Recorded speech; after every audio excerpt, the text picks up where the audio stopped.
Basta, may nakita kami. Doon mo makikita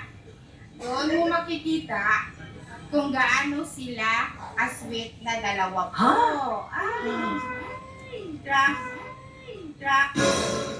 Grabe. Imagine. Oh, hindi. More pa sa holding hands. Ay, nako. May nakita kami, tapos, oh my God, yung gamit niya.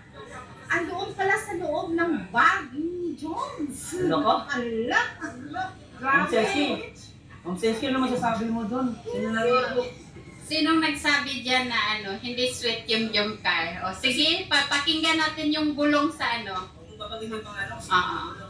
bulong sa solid supporters ng Jomcar at mula. Nagulat ako yung gamit daw ni Carl, tama ba? Sa dog ni Papa Jones. Yes, grabe, abangan natin kung ano kaya yung gamit na to. Pakinggan natin to. Pakinggan natin. Sige. Ay, Special guest tayo guys, si RG. ano ba yun? Sandwich?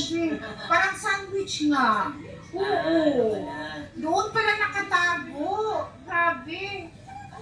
Doon nakatago. So ano yan? Sandwich yan, okay. Yeah, medyo may similar sa sandwich, but not really sandwich. Okay. Oh, and then, naku, gusto pa sana sumama.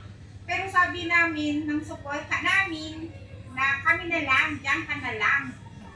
Tapos doon, gusto yan samahan. Ang gustong sumama si Boy. Oo, sabi ko, kami na lang.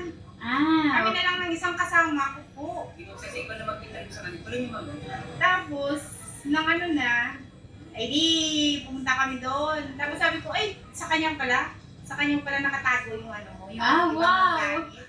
Sabi niya, opo. Yun.